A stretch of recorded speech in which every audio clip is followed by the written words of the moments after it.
You will hear a number of different recordings, and you will have to answer questions on what you hear. There will be time for you to read the instructions and questions, and you will have a chance to check your work. All the recordings will be played once only. The test is in 4 sections. At the end of the test, you will be given 10 minutes to transfer your answers to an answer sheet. Now turn to Section 1. Section 1. You will hear a telephone conversation between a man called Peter, who is calling about a used car, and a woman called Tina, who is selling the car. First, you have some time to look at questions 1 to 7.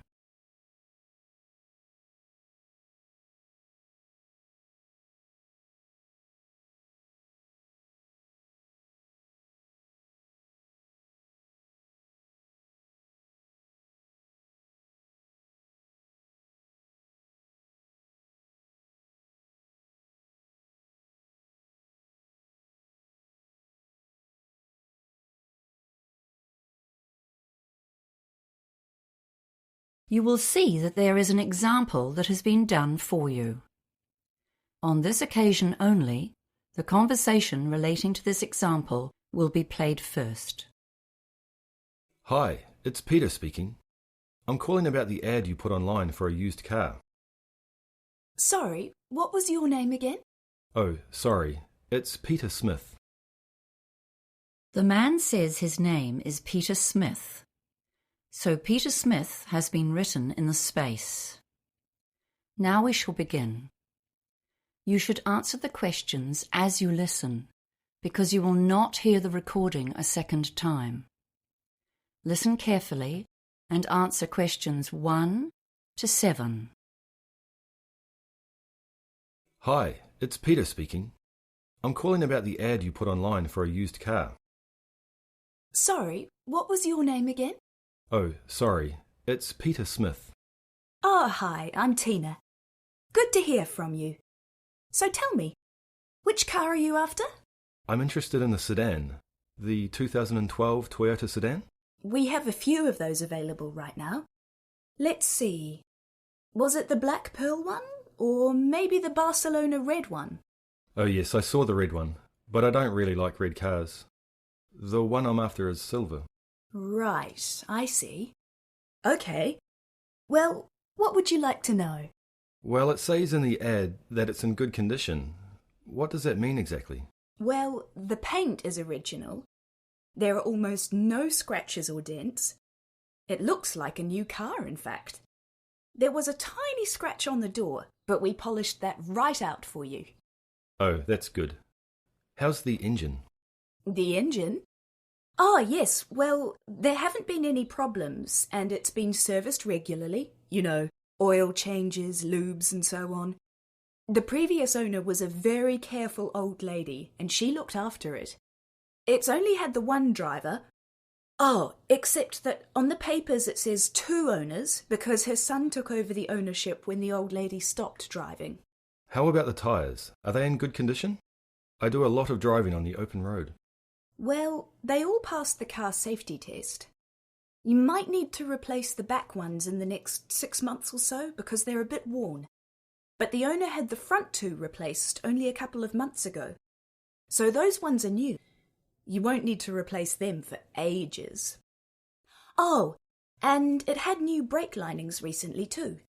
I have the garage receipts for all of those things. Okay, that's good. And what extras does it have? Well, air conditioning, of course. And there's a nice stereo which plays CDs. Or you can use it with an MP3 player. What else? All the usuals. Power steering, central locking, ABS brakes. Oh, and it also has a tow bar. You can remove that and store it inside the car when you're not using it. What else? You know it's manual transmission, right? Yes, I don't want an automatic. And the tow bar sounds great. I need that for carrying my bike. Okay, well, that all sounds very cool. And you're asking $25,000, is that right? No way. I think you must have the wrong ad.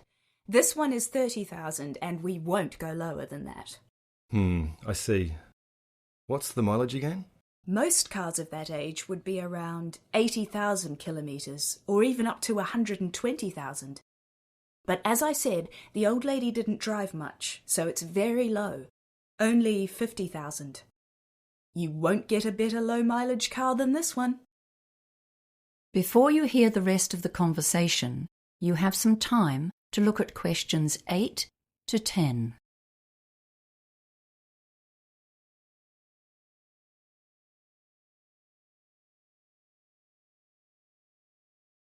Now listen and answer questions 8 to 10. Okay, well, I'd like to come and see it if that's all right. Where do you live? I'm in the suburb of Pembrose. Do you know where that is? Sorry, can you say that again? I'll just check on my GPS. Yes, I'm in Pembrose at 352 Hunter Place. Hunter. Oh yes, I see. Yes, that's okay. It's about 30 minutes drive from here. No, that's no problem. So, when would you like to come? How about this evening? I could come at 5 p.m. Oh, no, sorry, I forgot about my gym class. How about 6:30? Does that suit you? Look, sorry, I have someone else coming then. Can you make it a bit later? Say 7:30? Well, okay then. But that's getting a bit late really, and it'll be dark by then, won't it? I'd really like to see the car in daylight if that's okay. Well then, how about 4ish? Yes, that's good. Okay, let's say 4:30 p.m. And I guess I'll just have to be late for the gym. I'm usually very punctual, so being late just once won't matter too much. Yes, fine. See you then. Oh, just in case there's a problem, what's your mobile number? Oh, of course. It's 093678192. Ignore that. It's my landline. Of course, it makes more sense to give you my mobile. That's 045 352 7652. Got that? Excellent. See you later, Peter. Yes, sure. Bye, Tina. That is the end of section 1. You now have half a minute to check your answers.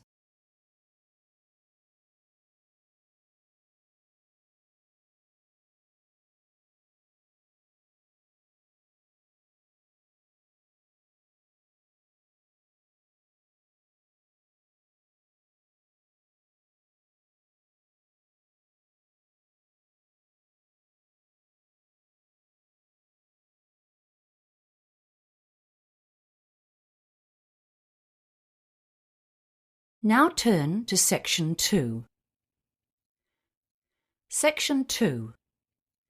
You will hear a receptionist, Doreen, talking to a group of parents about the Daisy Daycare Centre. First, you have time to look at questions 11 to 17.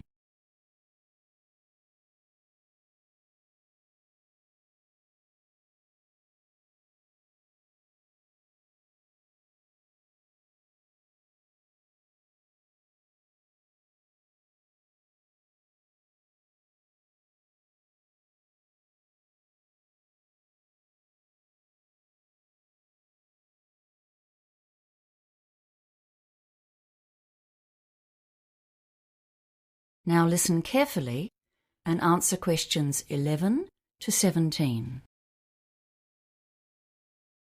Hello everyone. I'm Doreen, the receptionist at the Daisy Childcare Centre. Thank you all for coming to our open evening. I'll just show you round and tell you a bit about the place. First of all, I will have to ask you to leave your sneakers and sandals, etc. here on the shoe rack, just inside the main door. You know how the young ones love crawling around the floor, so our policy is no street footwear inside. As you can see, our facility is very open plan. There are lots of different activity areas, and we like to have pretty good visibility throughout the centre. This central area to the left is where we all gather for stories, songs, and some games. That's why the big circular carpet is there. Everyone comes to sit there 2 or 3 times a day. I can see some of you looking at our TV. Some parents worry that we might just dump the kids there to watch rubbish all day. But of course that's not the case. In fact, we only use it occasionally. For example, we use it if we have a story on a DVD, and then we get the kids to do a bit of acting based on that. That bookcase there beside the TV gets a lot of use, though. Some of the older kids choose to sit and read or look at picture books in their free time, but we never allow them unsupervised TV. If you look along the wall on the far side of the little gate leading into the main room, you can see our kitchen play area. It has lots of utensils, pots and pans. And that cupboard closer to the corner is the dress-up cupboard. That's a very popular area, with the boys as well as the girls. You'd be surprised how much the boys get into acting and make-believe. Now over here, opposite the gate and behind the big lunch table, are the sinks and the painting area, and then the doors to the outside. To the right of those outside doors, you can see hooks and little cubby holes on the wall for coats, bags, and outdoor shoes. The children can keep slippers in there, but most of them run around indoors in their socks or bare feet. If you can bear it, I think we should pop out into the cold for a moment to have a look round outdoors. We'll just stay under the veranda. The sandpit is over there at the far left of the outside area, and that box next to it is storage space for buckets and spades, and lots of trucks and diggers to push around or even ride on. The slide beside that is popular, and so are the 3 climbing walls over by the fence. Some parents think that's a bit adventurous for preschoolers, but the older ones love them. The ground is covered with bark, so it's not a harsh surface when they do fall. The ordinary swings and a tire swing are here in front, where we can keep an eye on everyone, and then the chickens are way over on the far right, so they can have a bit of peace and quiet occasionally. Okay, so let's go back inside, and I can talk about our rules and policies. Before you hear the rest of the talk, you have some time to look at questions 18 to 20.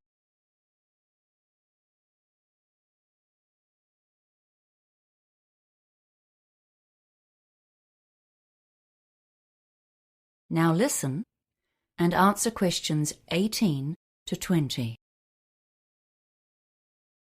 As you probably already know, the government sets limits on adult-child ratios, but we try to improve on those wherever we can.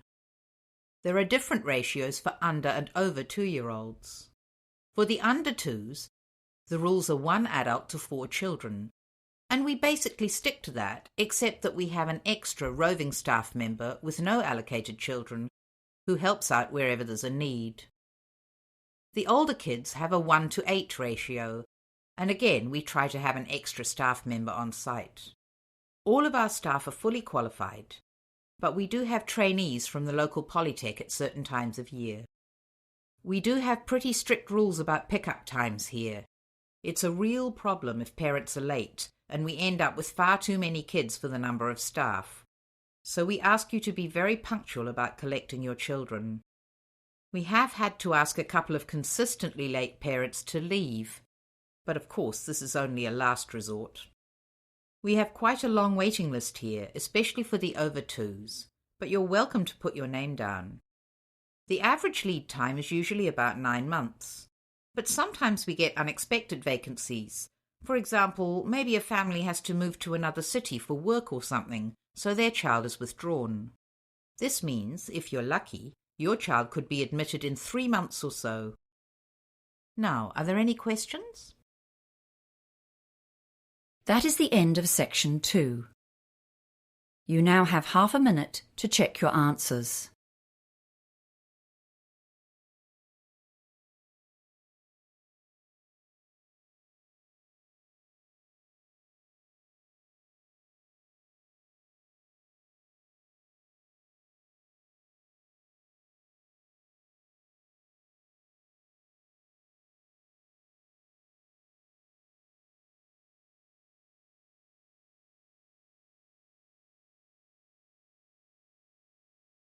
Now turn to section 3.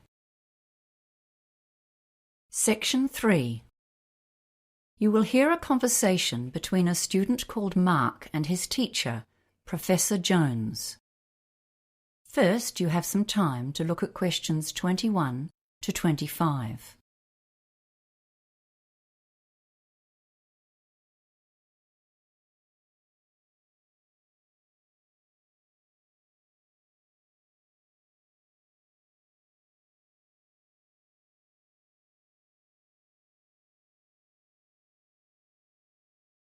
Now listen carefully and answer questions 21 to 25.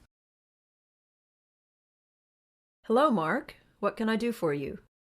Oh, hi, Professor Jones. I've come to ask you a big favor. Let me guess, Mark. You want more time for your essay assignment. You're the third student I've seen today, all with the same request. It beats me why a few people leave their planning to the last minute and then think that they can come at a day's notice and get a reprieve. It's really not fair to all the students who are well-planned and organized, is it? Yes, you're right, and I'm really sorry I need to ask. I've never asked for an extension before. So, Mark, why should I grant you an extension when I said no to everyone else today? Well, Professor Jones, I really do have a valid reason. It's not just the usual, like I have a cold, and I have a certificate from my doctor, or my computer crashed and I lost all my data. I wouldn't bother you with those old excuses. You see, my twin brother was planning to get married next weekend, but last week his girlfriend told him the wedding was off, and he landed on my doorstep. He was really upset. I couldn't just tell him to go away because I was busy, and of course I would have had 3 assignments due this week, and all my study plans just went out the window. I see. So why didn't you come to see me a week ago when your brother first turned up?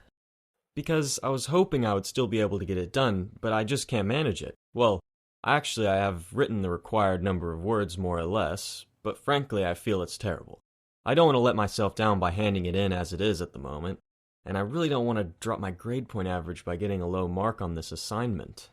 Well, the course handbook states very clearly that at least 5 days' notice is required for any extension, except in emergencies. Those rules were designed to make it fair for everyone, you see. You're supposed to submit a request on the proper form, and you can send it by email. And you also need to make an appointment and discuss your request in person, as you have done now. Your problem does come very squarely under the family issues category, so you probably would have got some extra time if you'd done that. I'm not really inclined to grant this request now, you know. Yes, I know I've really messed up. I suppose I'll just have to hand it in as it is and take a lower grade.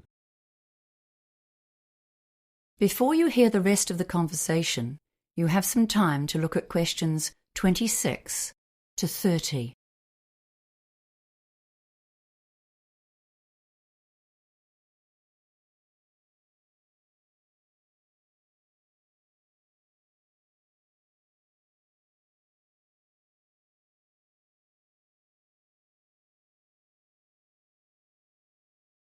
Now listen and answer questions 26 to 30.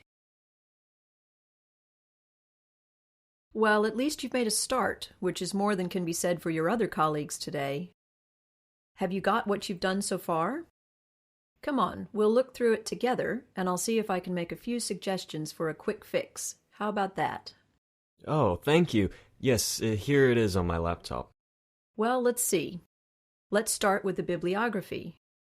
Yes, you've consulted most of the sources I suggested, but you don't have any references of your own, and that was part of the task, wasn't it? You need at least 3 references of your own, see? Yes, I know. I did find one more. McDonald and Ferris, 2014. Okay, that's a good one. I suggest you look at their reference list too, and chase up a couple more from there. You should be able to find everything you need in the online library databases, especially LanguageLine. Yes, okay. So what about the essay structure and the argument? Are they okay, or am I barking up the wrong tree? Well, you just seem to jump straight into your first point here. I'm not sure where your essay is going. Where's the introduction? Oh, right. I always leave that till the end, and write it after I've finished the rest of the essay. That way, it ties into what I've already written. Well, that's what we were taught in the study skills course, anyway. Yes, and you're quite right. So tell me about your ideas. What's your main argument? Well, I'm not really sure. I think I understand the three opposing theories okay, but I don't really have a strong opinion about which one is correct. I was more thinking of explaining them all as clearly as I can, and then giving the evidence for each one. I don't think there's a clear-cut right or wrong. Well, that's my opinion anyway. Do we need to say that one is better than the other two? No, you don't. And what you are planning to do is often the best way to go about it. Well, I've been skimming through what you've written while we've been talking, and one thing you definitely must do before you submit this assignment is to edit it for grammar and spelling mistakes. There are a lot of errors here, just simple things that are easy to fix. But still, I can see you've done the basic work, and I do sympathize with your brother. It must be very difficult for him. So I'll give you 1 extra day on this essay. Oh, thank you, Professor Jones. Thank you. I'll hand it in before 5 p.m. on Wednesday, then. Yes, that's the final deadline. Goodbye now. That is the end of section 3. You now have half a minute to check your answers.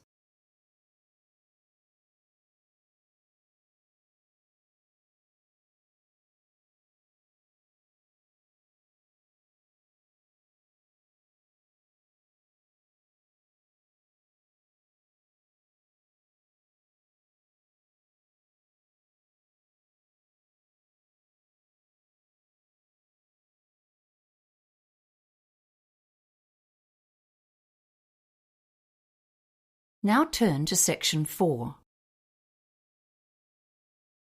Section 4. You will hear a lecturer giving a talk on managing creativity in business. First, you have some time to look at questions 31 to 40.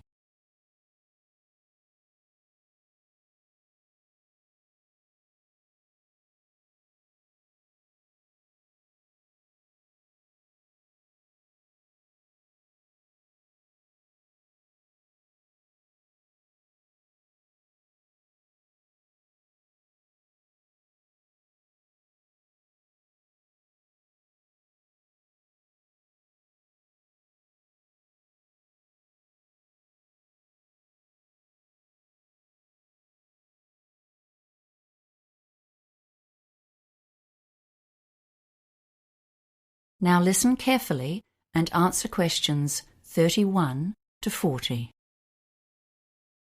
Hello, everyone. The topic of today's management lecture is managing creativity in your business. And believe me, this is one of the toughest tasks that any manager has to face.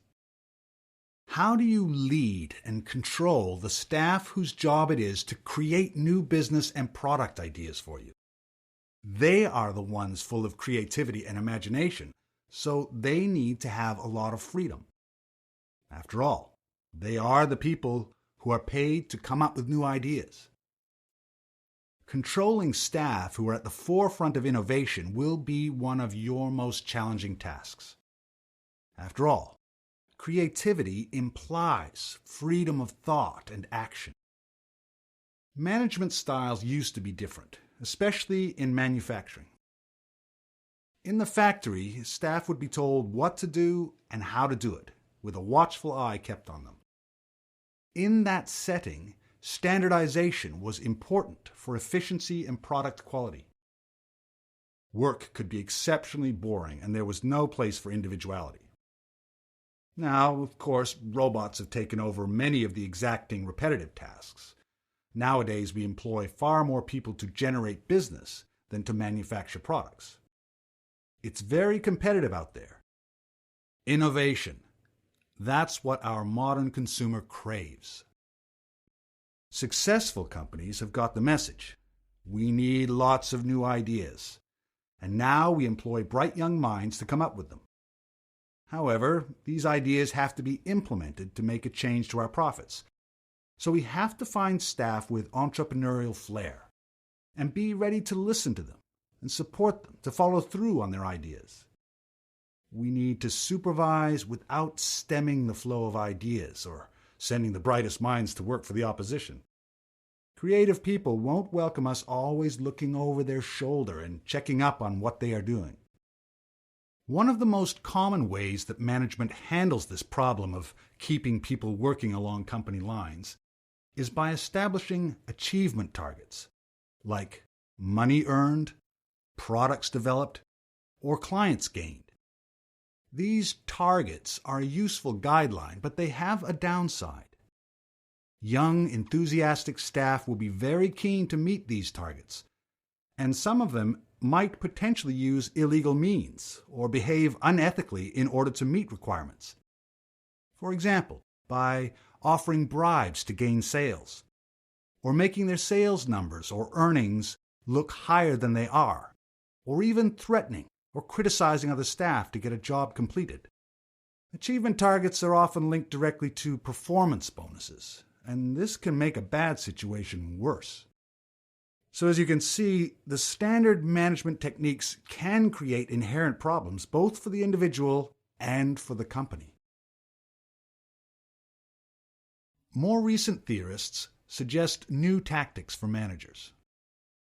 Robert Simons, writing in the Harvard Business Review, has added some new concepts to the thorny problem of encouraging creativity while maintaining a viable business. He suggests 3 control levers to assist in getting positive creative contributions from the workforce.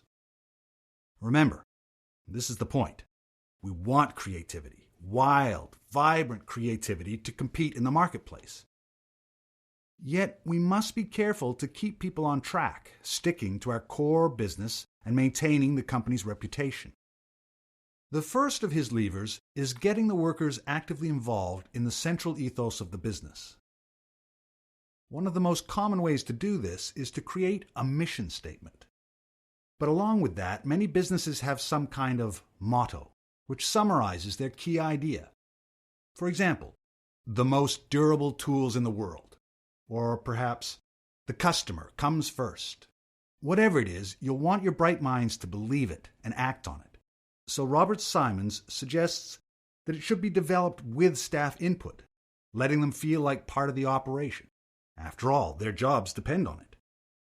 A second lever was once described by Charles Christensen, professor at Harvard Business School, as the power of negative thinking. You can't continually instruct your creative minds on what they should do. They are meant to be inventing, leading, not following, and telling them what to do is counterproductive. But you can tell them what not to do, which potential products are not related to the company's objectives, or which strategies or behaviors are unacceptable. This is a tactical ploy to maintain the company's integrity. It's absolutely vital to establish boundaries to assist in controlling innovation without suppressing it. The third lever is basically sitting down with your crew to share ideas about the business.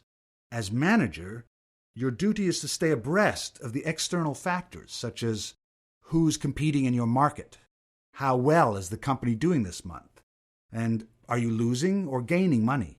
Is there some new product seducing your customers? This lever is called interactive control.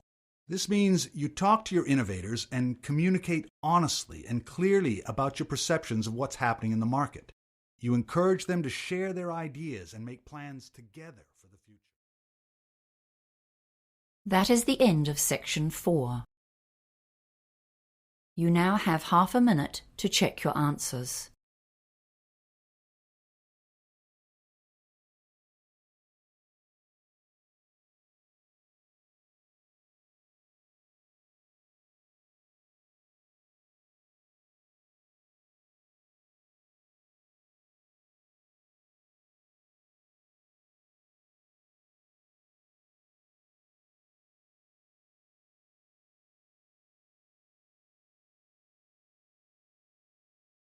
That is the end of the listening test.